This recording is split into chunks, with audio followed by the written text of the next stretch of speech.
ìhó ayọ̀ sí Olúwa torí Olúwa tí ó tóbi ní títóbi rẹ̀ ó tó lákàwé ò káfíyèsí o ọba. Ẹ ó ìhó ayọ̀ sí Olúwa torí Olúwa tí ó tóbi ní títóbi rẹ̀ ó tó lákàwé ò káfíyèsí o ọba. Ẹ ó ìhó ayọ̀ sí Olúwa torí Olúwa tí ó tóbi ní títóbi rẹ̀ ó tó lákàwé ò káfíyèsí o ọba. Ẹ ó ìhó ayọ̀ sí Olúwa torí Olúwa tí ó tóbi ní títóbi rẹ̀ ó tó lákàwé ò káfíyèsí o ọba. Alágbára ńlá ni bàbá mi àtúnfọ́rọ́ ti bí òkè, Ọlọ́run tó ń gbani, Ọlọ́run tó ń yọni, Ọlọ́run tó ń lani. Mélòó ni màá rò nínú rere tí bàbá ṣe? Mélòó ni màá rò nínú rere tí bàbá ṣe? Oore rẹ̀ má pọ̀ ó ju yanrìn òkun lọ. Mélòó ni màá rò àfi kí n ṣá máa dúpẹ́? Oore rẹ̀ má pọ̀ ó ju yanrìn òkun lọ. Mélòó ni màá rò àfi kí n ṣá máa dúpẹ́? Ọlọ́run ṣeun, agbọ́lọ́run ga fún ọ̀fẹ́ tó tún fún wa láti tún pàdé ní wákàtí yìí. Gẹ́gẹ́ bí olórin náà ṣe máa ń sọ pé èló ni òun á rò, èló ni òun á sọ. Pé a tún wà níwájú tún pàdé ní wákàtí yìí, oore ọ̀fẹ́ kan náà ni. Ìdí ni mo sọ pé a gbọ́dọ̀ máa yan Ọlọ́run dáadáa. Lọ́nà tí wá lónìí àkókò ìyìn, a gbọ́dọ̀ máa yan Ọlọ́run ní gbogbo ọ̀nà. Torí ètò tó kọ́ wa bí a ṣe máa ń fi ìyìn fún Ọlọ́run ni. Bí a ṣe lè yan Ọlọ́run fún ojú rere. Tó kọ́ pé ìyìn Ọlọ́run tó ń yọrí sí ojú rere. A gbọ́dọ̀ máa yan Ọlọ́run dáadáa torí pé nígbà tá a bá yan Ọlọ́run déédéé la tó máa rí àánú gbà, la tó máa rí ìdásí, àlàáfíà, ojú rere, àtìlẹ́yìn, ààbò, ìfẹ́, ayọ̀ ní gbogbo ọ̀nà. Ẹ wo tínú wa bá ń dùn sọ́lọ́run ní gbogbo ọ̀nà, ayọ̀ wa lè kún. Inú wa bá ń dùn tá a bá yan Ọlọ́run déédéé, inú wa máa ayọ̀ wa máa kún torí pé yíyan Ọlọ́run déédéé ó máa mú ayọ̀ láti ọ̀run wá bá ayé ènìyàn. A gbọ́dọ̀ kọ́ bí a ṣe yan Ọlọ́run torí pé àti yan Ọlọ́run kò máa ń ṣe tí ó jẹ́ pé alẹ́ kan. A gbọ́dọ̀ mọ̀ pé ìtọ́ Ọlọ́run fẹ́ lọ́wọ́ wa torí iye nǹkan tó Ọlọ́run dìdì gbà lọ́wọ́ jù tó máa ju kò sí torí ìyìn ni Ọlọ́run gbà lọ́wọ́ kò sí tó gbà lọ́wọ́ tó ju ìyìn lọ. Ìdí ni tá a gbọ́dọ̀ máa yan Ọlọ́run déédéé ká máa fi ọkàn ọpẹ́ wa ká máa fi hàn sọ́lọ́run pé tó Ọlọ́run ẹ ṣé mo mọ̀ ọ́ lóore gbogbo ohun tí ẹ̀ ń ṣe nínú ayé mi tẹ́ ń ṣe fún mi lórí ilé ní ààbò ìpá onírúurú ọ̀nà Ọlọ́run ṣeun. Ètò yìí ó pín sí abala méjì gẹ́gẹ́ bí mo ṣe máa ń sọ pé abala kìíní ìyìn pọ́nbélé nínú orin tí abala kejì sì jẹ́ ọ̀rọ̀ ìṣítí lórí tí ìyìn jẹ́ tàbí lọ́nà kọ́nà tí ó bá ìfẹ́ Kristi mu. A kọjá sí abala kìíní tí ń ṣe ìyìn pọ́nbélé nínú orin láti yin Ọlọ́run bí a bá ṣe ní ọ̀rọ̀ fẹ́ sí. A dẹ̀ gbọ́dọ̀ jẹ́ kí ìyìn wa pọ̀ sí Ọlọ́run. Ṣùgbọ́n ká tó lọ, orúkọ mi ò yí padà, David Adúlẹ́wà, à ń padà bọ̀.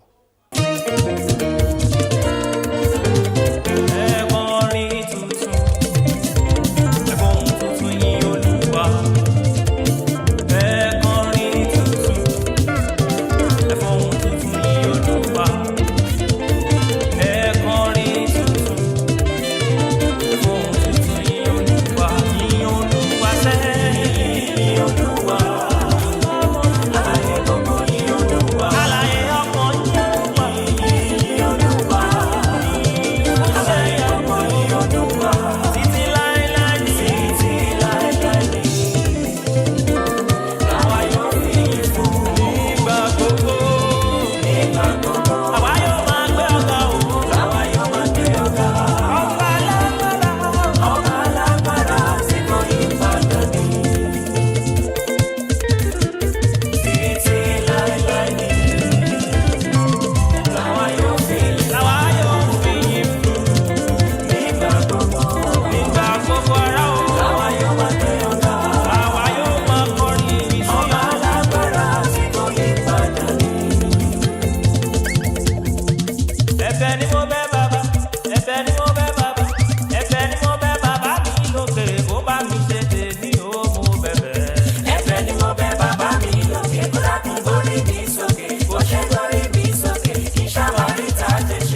has started. Oh, yes, I know.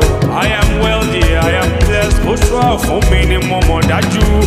Ibi tí ẹgbẹ́ mi ti ń ná mi ò ní ná ojú ń bẹ̀ o. Again, a new season has started. Oh, yes, I know. I am favored, I am blessed. Ó ṣọ́ fún mi, mo mọ̀ dájú. Níbi tí ẹgbẹ́ mi ti ń ná mi ò ní ná ojú ń bẹ̀ o. My days have been broken over. Oh, yes, I know. I am wealthy, I am blessed. Ó ṣọ́ fún mi ni mo mọ̀ dájú. Níbi tí ẹgbẹ́ mi ti ń ná mi ò ní ná ojú ń bẹ̀ o. Tí àjọ ṣàmì o. Àmì ní ìdáhùn àdúrà o. Àmì ní ìdáhùn àdúrà. ẹ ṣé adúpẹ́ tó pé ẹ bá wa fọkàn bá lọ. A gbọ́dọ̀ máa yan Ọlọ́run dédé torí pé gẹ́gẹ́ bí mo ṣe máa ń sọ kò sí iye ọpẹ́ tí a bá fòfin Ọlọ́run tó pọ̀ jù.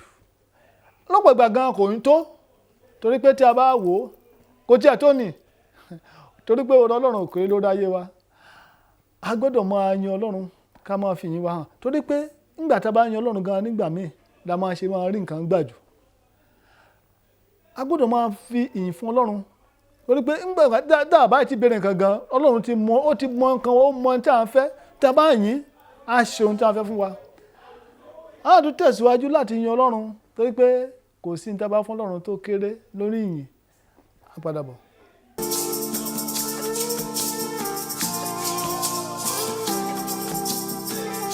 Olúwa tóbi ní Síónì,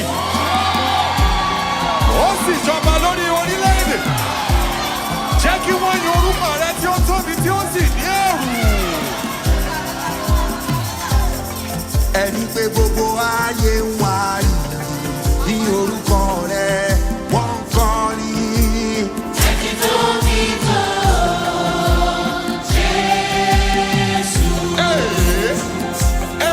Mẹ́tò náà.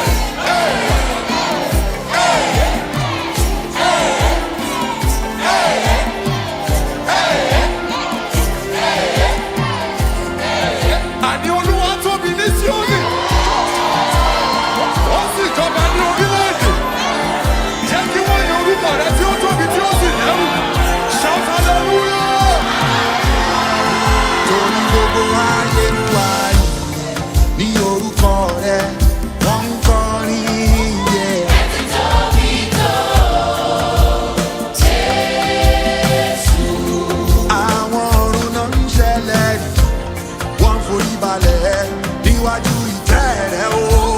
Tóbi tó Jésù. Wọ́n ní ẹ ti tóbi tó. Olúwa wa o. Tóbi tó Jésù. Wọ́n ní ẹ ti tóbi tó. Olúwa wa o. Tóbi tó Jésù. A ní gbogbo ayé ń wá ìyè o, ní orúkọ rẹ, wọ́n ń kọrin yé. Tóbi tó Jésù. Àwọn ọ̀run náà ń ṣẹlẹ̀, wọ́n forí balẹ̀ níwájú ìtẹ́ rẹ o. Tóbi tó Jésù. Wọ́n ní ẹ ti tóbi tó. Olúwa wa o. Tóbi tó Jésù. Ẹ káàbọ̀ padà. Mo lérò pé a ti fi ọkàn ọpẹ́ wa hàn sí Ọlọ́run torí pé ọ̀rọ̀ Ọlọ́run lórí ayé wa kò mà kéré. Kò kéré, kò sí bí a bá ṣe fi ìyìn fún Ọlọ́run tó kò tó ni torí pé a bá wo títóbi rẹ̀ lórí ayé wa fún pípèsè àánú, ààbò, àtìlẹ́yìn, ojúrere, ìtẹ́lọ́rùn, ìfọkànbalẹ̀, àṣeyọrí, ìdáǹdè. Ìdí nìyẹn tó fi yẹ kí a máa yan Ọlọ́run dédé. A kọjá lọ sí abala kejì tí ń ṣe ọ̀rọ̀ ìṣítí láti gbọ́ ọ̀rọ̀ láti ẹnu ìránṣẹ́ Ọlọ́run alààyè ohun tán ní fún wa lórí ìyìn tó já sí ìṣelógo. À ń padà bọ̀. Ògo ni fún Ọlọ́run wa lókè ọ̀run. Mo gbàdúrà pé bí a ti ń pàdé lórí ètò pàtàkì ńlá yìí, ètò ìyìn sí Ọlọ́run. Lọ́dún yìí gbogbo ọ̀rọ̀ yín ló máa já sí ìyìn àti ọpẹ́ ní orúkọ Jésù Kristi. Mo gbàdúrà fún àwọn olóòtú olùdarí ètò yìí náà wípé bí ẹ ṣe gbé ètò pàtàkì yìí kalẹ̀ wípé àwọn èèyàn gbọ́dọ̀ máa yin Ọlọ́run nínú ilé yín, nínú iṣẹ́ yín, ìyìn ò ní tán lẹ́nu yín. Mo gbàdúrà fún NTA náà wípé lórúkọ Jésù ọ̀rọ̀ ìyìn, ọ̀rọ̀ ọpẹ́ lójoojúmọ́ ló máa wáyé nílé NTA, iléeṣẹ́ NTA yìí lórúkọ Jésù Kristi. Lónìí ẹ̀kọ́ tán ní pé ká jíròrò lé lórí, ká sọ̀rọ̀ lé lórí nínú ọ̀rọ̀ Ọlọ́run ni ojúrere Ọlọ́run nínú ìyìn fún àṣeyọrí.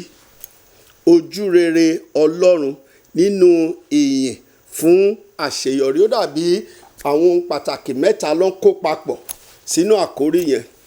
Ìkan ni ojúrere Ọlọ́run, èkejì ni ìyìn, ẹ̀kẹta ni àṣeyọrí. So àwọn ohun pàtàkì mẹ́ta òun ni wọ́n kó papọ̀ nínú àkórí yìí. Mo sì gbàgbọ́, ó dá mi lójú wípé lọ́dún yìí pàápàá láti àkókò yìí lọ gbogbo wa la máa rí ojúrere Ọlọ́run. Bá ṣe ń rí ojúrere Ọlọ́run bẹ́ẹ̀ la máa rí ti ènìyàn. Bákan náà ààyè ìyìn kò ní dẹ́kun nínú ayé wa, nínú ilé wa. Ohun táwọn máa fi yin Ọlọ́run ní ìgbàdégbà Olúwa máa ṣe fún wa. Bẹ́ẹ̀ sì ni a máa ní àṣeyọrí èyí tó dájú, èyí tó yanrantí. Nínú Psalm 67, èyí ni orin Dáfídì 67, mo fẹ́ ka ẹsẹ̀ 3 àti ẹsẹ̀ 5 dé 7. Orin Dáfídì 7:60, ẹsẹ̀ 3, ẹsẹ̀ 5 títí dé 7. Jẹ́ kí àwọn ènìyàn kí ó yìn ọ́ Ọlọ́run, jẹ́ kí gbogbo ènìyàn kí ó yìn ọ́. Ẹsẹ̀ 5 ó ní jẹ́ kí àwọn ènìyàn kí ó yìn ọ́ Ọlọ́run, jẹ́ kí gbogbo ènìyàn kí ó yìn ọ́. Ẹsẹ̀ 6 ó ní nígbà náà ni ilẹ̀ wa yóò tó máa mú àsunkún rẹ̀ wá. Ọlọ́run wa tìkára rẹ̀ yóò bùsí fún wa. Ọlọ́run yóò bùsí fún wa àti gbogbo òpin ayé yóò sì máa bẹ̀rù rẹ̀. Lọ́dún yìí Olúwa yóò bùsí fún gbogbo wa. Ẹ wo àṣírí ńlá tó wà níbẹ̀ yẹn. Àṣírí fún ojúrere Ọlọ́run, àṣírí fún ìbùkún Ọlọ́run, àṣírí fún àṣeyọrí. Òun ni àṣẹ tí Dáfídì ń pa níbẹ̀ yẹn. Ó ń sọ fún Ọlọ́run pé Olúwa ṣe bó ṣe fẹ́, jẹ́ kí gbogbo èèyàn yìn ẹ́. Àwọn èèyàn ò gbọ́dọ̀ dákẹ́ láti máa yin Ọlọ́run. Jẹ́ kí àwọn ènìyàn kó yìn Ọlọ́run, jẹ́ kí gbogbo ènìyàn yìn ọ́. Ó tún repeat ẹ̀, ó tún sọ nínú ẹsẹ̀ 5. Ó ní àní jẹ́ kí àwọn ènìyàn kó yìn ọ́ Ọlọ́run, jẹ́ kí gbogbo ènìyàn yìn ọ́. Gbogbo ènìyàn, àtọmọdé àtàgbà, ọkùnrin obìnrin, àti kírísítẹ́nì àti mùsùlùmí, gbogbo wa la jẹ Ọlọ́run ní gbèsè yìí. Ó ní tàbádẹ́ yìí rèé, ẹ wo àbájáde, ìyẹn ni àṣeyọrí, ìyẹn ni ojúrere. Ó ní ilẹ̀ wa yóò mú èso rẹ̀ jáde, àsunkún rẹ̀. Àwọn olóyìnbó ń pè ní harvest, ìkórè. Téèyàn bá fẹ́ kí ohun rere hù jáde fún òun lórí ilẹ̀ ayé tó wà, ó gbọ́dọ̀ mọ bí a ti yin Ọlọ́run. Ó ṣe pàtàkì. Mo ti rí àwọn kan tí wọ́n ní àṣeyọrí pàtàkì nínú Bíbélì. Mo lè fi ti ọba kan ṣe àpèjúwe, ọba Jehoshaphat. Ọba yìí ó jí láàárọ̀ kùtùkùtù ni wọ́n gbé ìròyìn ńlá wá bá. Nínú Kíróníkà kejì orí 20 ẹsẹ̀ 1 dé 9, a lè má lè ka gbogbo ẹ̀, ṣùgbọ́n ohun tó ṣẹlẹ̀ ni pé ẹ jẹ́ kí n sáré ka ẹsẹ̀ 2. Nígbà náà lé àwọn kan wá, wọ́n sì wí fún Jehoṣafati pé ọ̀pọ̀lọpọ̀ ènìyàn ń bọ̀ wá bá ọ láti apá kejì òkun, láti Syria. Sì kíyèsí, wọ́n wà ní Asasod, Tamari tí í ṣe Engedi. Ẹsẹ̀ 3, Jehoṣafati sì bẹ̀rù, ó sì fi ara rẹ̀ sí àti wá Olúwa. Ó sì kéde ààwẹ̀ já gbogbo Júdà ẹsẹ̀ 4 Júdà sì kó ara wọn jọ láti wá ìrànlọ́wọ́ lọ́wọ́ Olúwa pẹ̀lúpẹ̀lú wọ́n wá láti inú gbogbo ìlú Júdà láti wá Olúwa. Hallelujah. Ogun ńlá dé, ogun tí agbára ọba ò lè ká. Ó dàbí kí àwọn ìlú wọ́n tẹ̀ ń dárúkọ ìlú kan bẹ̀rẹ̀ Syria, kí odindi orílẹ̀-èdè Syria náà fẹ́ gbógun ti ìlú kan. Àwọn orílẹ̀-èdè bíi 4 wọ́n kóra wọn jọ pọ̀ pé àwọn fẹ́ dojú ìjà kọ àwọn orílẹ̀-èdè Juda. Jehoṣafat wú ọ̀tún ó wò sí pé òun kẹ̀ wọ́n ní ẹ̀rù bà jìnnìjìnnì mu. Ó wá lọ wá ojú Ọlọ́run, ó lọ béèrè lọ́wọ́ Ọlọ́run. Ọ̀pọ̀lọpọ̀ ìgbà ni àwa náà máa ń rí ìpèníjà, ohun ìbẹ̀rù, ogun mi á dìde sí wa, dípò pé ká lọ wá ojú Ọlọ́run pé ọ̀nà wo la fẹ́ gbé gbà. Tí a bá wò nínú ẹ̀kọ́ tí à ń kà yìí, àwọn orílẹ̀-èdè tó lágbára 3 ni, ṣùgbọ́n òun ké pe Ọlọ́run. Ẹ wá wo ẹsẹ̀ 15, ẹ jẹ́ ká sáré wo ẹsẹ̀ 15 ká wo nǹkan tí Ọlọ́run ṣe. Ó sì wí pé ẹ tẹ́tí sílẹ̀ gbogbo Júdà àti ẹ̀yin olùgbé Jerusalem àti ìwọ Jehoṣafat ọba, báyìí ni Olúwa wí fún yín, ẹ má ṣe bẹ̀rù. Ẹ sọ fẹ́ni tó wà lẹ́gbẹ̀ẹ́ pé kó má ṣe bẹ̀rù. Sọ fún ìyàwó ẹ, sọ fún ọkọ ẹ, sọ fún ọmọ ẹ pé lọ́dún yìí ẹ má ṣe bẹ̀rù. Olúwa máa dá sí ọ̀rọ̀ yín. Amen. Ó ní bẹ́ẹ̀ ni kí ẹ má sì ṣe fòyà nítorí ọ̀pọ̀lọpọ̀ ènìyàn yìí, nítorí ogun náà kì í ṣe ti yín bí kò ṣe ti Ọlọ́run. Amen. Olúwa jà fún ẹ lọ́dún yìí. Olúwa ṣe tiẹ̀ láṣẹ pé gbogbo ogun tó jàjàjàjà lọ́dún tó kọjá tó borí, ìyànjú tó borí, ọdún yìí bó ṣe yin Ọlọ́run gbogbo ogun yẹn máa pòórá ni, ó máa mẹ́tì, ó máa yọ́ dànù bí òrí ni, lágbára Ọlọ́run, lágbára Ọlọ́run. Ẹ jẹ́ ká wo nǹkan tí Ọlọ́run wá ṣe. Ẹ jẹ́ ká sáré wo verse 21 ẹsẹ̀ 21. Ó sì bá àwọn ènìyàn náà gbèrò, ó yan àwọn akọrin sí Olúwa tí yóò máa yin ẹwà ìwà mímọ́ bí wọ́n ti ń jáde lọ níwájú ogun náà, àti láti máa wí pé ẹ yin Olúwa nítorí tí àánú rẹ̀ dúró láéláé. Hallelujah. Ohun tó dára ni pé kí Ọlọ́run ṣamọ̀nà èèyàn. Ohun tó dùn ni pé kí Ọlọ́run máa bá èèyàn sọ̀rọ̀. Ohun tó dára púpọ̀ jù ni pé kí èèyàn máa jẹ́ ọlọ́gbọ́n lójú ara ẹ̀. Ó fi ara ẹ̀ sí wíwá Ọlọ́run. Ọlọ́run dẹ̀ dá lóhùn. Ọlọ́run ní ogun tó ń bà ẹ́ lẹ́rù yìí, ogun àwọn alágbára tó ń wò yìí kì í ṣe tiẹ̀ máa jà fún ẹ, ṣùgbọ́n ohun tí ó máa ṣe nìyí. Jehoṣafat gbọ́ ohun Ọlọ́run gbọ́. Wọ́n ní ó wá lọ yan àwọn akọrin. Tó bá jẹ́ lóde òní ni kí wọ́n sọ pé wọ́n fẹ́ gbógun ti ìlú kan, kí pásítọ̀ wá ní ẹ lọ kó àwọn akọrin wá. Àwọn akọrin ló máa lọ fèsì àwọn tó fẹ́ dojú ìjà kọ wá. Wọ́n á ní orí pásítọ̀ yẹn ti yí, kò mọ nǹkan tó ń ṣe ni. Á ní ẹ má dá wọn lóhùn bó ṣe ń sọ nìyẹn.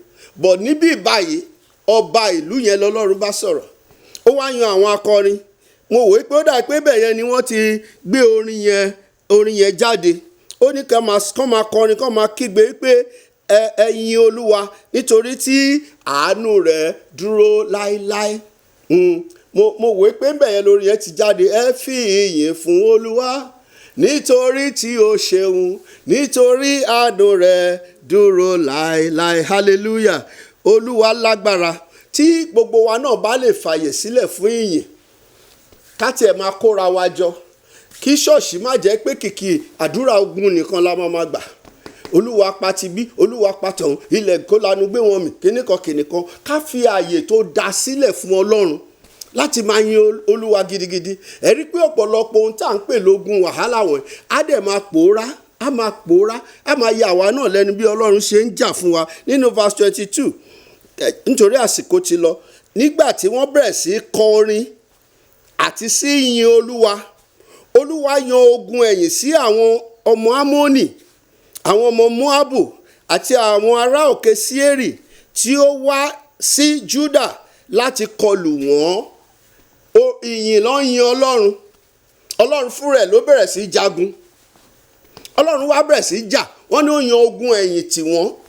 wọn ò mọ bí ogun ṣe dìde sí wọn. Irú ogun ẹ̀yìn wo ló dìde sí wọn tá bá kà dáadáa. Ogun ẹ̀yìn yẹn lágbára tó bẹ́ẹ̀ gẹ́ tó jẹ́ pé ńṣe ló bẹ̀rẹ̀ sí ní para wọn. Wọ́n bẹ̀rẹ̀ sí ní para wọn. Èyí làṣeyọrí ńlá tí àwọn ọmọ Júdà ṣe gẹ́gẹ́ bí àkórí tí wọ́n ní ká sọ̀rọ̀ lé lórí wípé ìyìn fún àṣeyọrí. Wọ́n ṣe àṣeyọrí because ogun tó lágbára jù wọ́n lọ, Olúwa gba ogun yẹn ó dẹ̀ bá wọn jà nínú kíni, nínú ìyìn. Ẹlẹ́rù nínú ìyìn Ọlọ́run tó ń ṣe ohun ńlá. Verse 24 ó wí pé nígbà tí Júdà sì dé ìhà ilé ìṣọ́lé aginjù, wọ́n wo àwọn ọ̀pọ̀lọpọ̀ ènìyàn, sì kíyèsí òkú ti ṣubú lulẹ̀, gbogbo wọn ti kú. Ènìyàn kan kò sá àsálà, kò sẹ́nìkan tó sá àsálà, kò sẹ́ni tó escape. Àṣeyọrí ńlá nìyẹn. Kò sẹ́ni tó sá àsálà, gbogbo wọn pátá lọ kú. So gbogbo ogun tó ń lé ẹ káàkiri, mo fẹ́ kó change channel ẹ. Ìwọ change sí NTA, wàá rí pé wàá bá ìyìn pàdé ńbẹ̀. Bó bá dẹ̀ ti bá pàdé, ìwọ ṣe nǹkan tí Ọlọ́run ní kò ṣe yẹn. Wọ́n bẹ̀rẹ̀ sí yin Ọlọ́run. Àṣeyọrí ńlá ni, kò sí ọ̀tá wọn kankan tó escape. The last part tá a máa fi ká ẹsẹ̀ kìíní ilẹ̀, nígbà tí Jehoshaphat àtàwọn ènìyàn rẹ̀ dé láti kó ìkógun, wọ́n rí lára wọn ọ̀pọ̀lọpọ̀ ọrọ̀ àti òkú àti ohun èlò iyebíye, wọ́n sì kó jọ fún ara wọn ju èyí tí wọ́n lè kó lọ. Hallelujah. Wọ́n kó ìkógun fún odindi ọjọ́ 3 ni wọ́n kó property, wọ́n kó gold, wọ́n kó silver. Ẹ rí pé ojú rere nìyẹn. Ojú rere ni nǹkan tí wọn ò ṣiṣẹ́ fún, nǹkan tí wọn ò ṣe làálàá fún. So lọ́dún yìí bí wọn náà ṣe bẹ̀rẹ̀ sí yin Ọlọ́run, kí aya pe ọkọ, kọ́kọ́ pe aya, ẹ̀yin ọmọ ẹ pera yín pẹ̀lú àwọn òbí yín. Ẹ má fi ìyìn ṣeré. Bó ṣe hùn kó rẹ̀ yín tó kẹ́ tó sùn lálẹ́, ẹ kóra yín jọ, ẹ yin Ọlọ́run. Kẹ́ tó jáde sínú ayé lówùúrọ̀, ẹ kóra yín jọ, ẹ yin Ọlọ́run. Bẹ́ẹ̀ bá tiẹ̀ lè béèrè ohunkóhun, ẹ̀yin ẹ ṣá yin Ọlọ́run. Ẹ yìn tara tọkàn. Ẹ rí pé àwọn ojú rere tẹ́ ẹ lérò Ọlọ́run máa fi fún yín. Bákan náà àṣeyọrí nínú ohun gbogbo. So mo gbàdúrà wípé bí a ti gbọ́ ọ̀rọ̀ yìí, a ò ní gbọ́ lásán. Olúwa jẹ́ kó so èso rere nínú ọkàn àti ayé wa, yóò sì bù sí fún wa. Àti àwọn ènìyàn wa ní NTA, Olúwa yóò bù sí fún yín.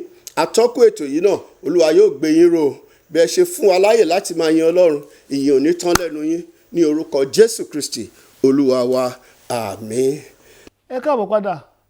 Mo lérò pé a ti gbọ́ ohun tí wọ́n bá wa sọ, bí ìyìn tó já sí ìṣelógo. A gbọ́dọ̀ mọ̀ pé àti máa yin Ọlọ́run ohun tí ò kéré ni, tí a gbọ́dọ̀ mú ní kúkúdùn ni. Torí pé kò sí ní tí a bá fún Ọlọ́run tó lè gbà lọ́wọ́ tó ju ìyìn lọ. Bá kúkú gún yàn kò jẹ́. Kò sí ní tí a lè fún tó gbà lọ́wọ́ bí ò ṣe yìn. Òun ló fi máa ń jẹ́ pé ìyìn lọ́pọ̀ ìgbà ó máa ń já sí ìṣelógo fáyé wa, gẹ́gẹ́ bí ìránṣẹ́ Ọlọ́run náà ti sọ, bàbá wa Bánkọ́lé bó bá ń ṣe sọ. Ìyìn tó já sí ìṣelógo. A gbọ́dọ̀ máa yin Ọlọ́run fún ìrìnàjò àṣeyọrí ìṣelógo.